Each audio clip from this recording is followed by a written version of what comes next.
এখন পিওবিএস আজকে একটা বিচ্ছেদ কাজ দেখেন। এটা হচ্ছে লিখলে সজরের কাটা। এই সজরের কাটায় দুইটা ছবি সুপারগুলো আটা দিয়ে এরকম করে মোড়ায় আটকা নিবেন দুইটা দুদিকে। এই যে একটা মাথা নিচ দিকে আর একটা মাথা এদিকে, এইভাবে দিয়ে এরকম একটা লেবু নেবেন। লেবুটা মাঝখানে এরকম করে 50% মানে কাটবেন, আড়াআড়ি করে কাটবেন, আড়াআড়ি করে সামান্য একটু রাখবেন, রেখে এর ভিতরে ঢুকাই দিবেন। ভাই আমি তো আজকে যে ভিডিওটা করতেছি, ভিডিওটা আসলেই আপনাদেরকে শেখানোর উদ্দেশ্যেই কিন্তু বলতেছি। দেখেন এইরকম কালা কাপড় নেবেন, তারপরে একটা পুটুলি বানাইবেন, ঠিক আছে? তো এই দেখেন আমি কীভাবে কাজগুলো করি।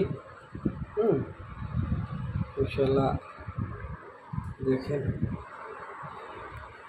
আসলে কালা কাপড়ে নেবেন, নিয়ে কাজটা এভাবে করবেন। আমি আপনাদের মূলত দেখানোর সাথেই কাজগুলো কেমনে করি, একলাই কাজ করতেছি আর ভিডিও করতেছি। এটা এভাবে ঢুকাই দিবেন।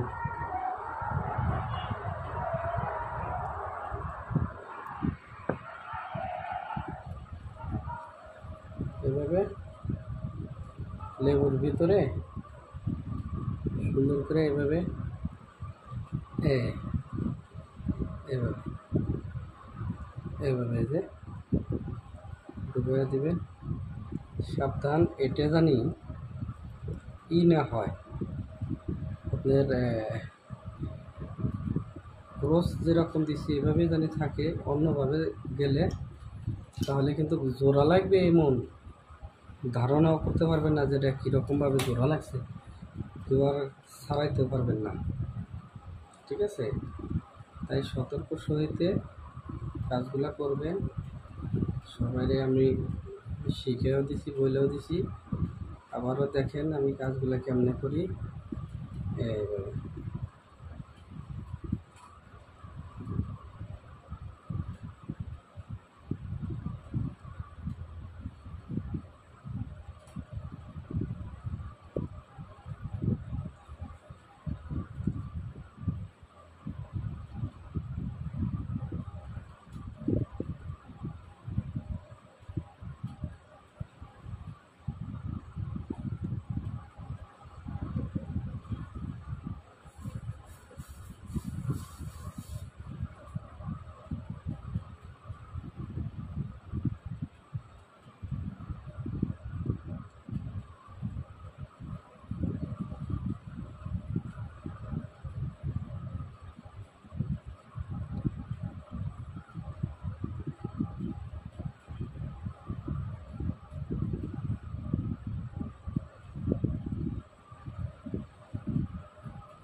প্রিভিয়াস এভাবে আমি কাজগুলা করি।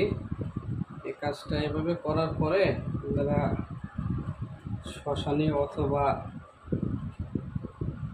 কবরস্থানে যে কোনো জায়গায় আপনারা করতে যেতে হবে। এটাই তো মূল কাজ। এই যে কালা কাপড়ে লেবুটাকে ফেঁচাইলাম, তারপরে কালা সুতা দিয়ে বাঁধলাম। আর খেয়াল রাখবেন, একটা মাথা একদিকে আর একটা মাথা একদিকে, দুইটার মাথা কিন্তু দুই দিকেই রাখতে হবে। ছবিটা দুই দিকে করে দিতে হবে, দিয়ে লেবুটা আড়াআড়ি করে কাইটে তার মাঝে এই জিনিসটা কিন্তু দিতে হয়, ঠিক আছে? যদি আমাকে দেয়া দেশে ও দেশের বাইরে যারা কাজ করাইতে চান, তাহলে আমি যে কোনো ধরনের কাজ করে থাকি। জাদু টোনা বান কুড়ি কালাম দেয়া দুষ্ট মাদার কালী ভূত পেত পেতনি বাড়ি বন্ধ, তারপরে শরীর বন্ধ তাবিজ, মোহনী তাবিজ, রাজমণি তাবিজ, বিচ্ছেদ তাবিজ, বিচ্ছেদ কাজ, সম্পূর্ণ কাজই করা হয়। বশীকরণ, উচ্চাটন, আপনার যে কোনো ধরনের কাজ আমাকে দিয়ে করাতে পারেন, দেশে ও দেশের বাইরে থেকে। ভিডিওটা বেশি বেশি করে শেয়ার করেন, আপনার আত্মীয় স্বজনের কাছে পৌঁছায় দেন, তাদের একটা যে কোনো ধরনের কাজে আসতে পারে। তাই ভালো থাকবেন, সুস্থ থাকবেন। ভিডিওতে নিচে আমার নাম্বার দেওয়া থাকবে, হোয়াটসঅ্যাপ, ইমোতে কল করে কথা বলতে পারেন। ওকে, আসসালামু আলাইকুম।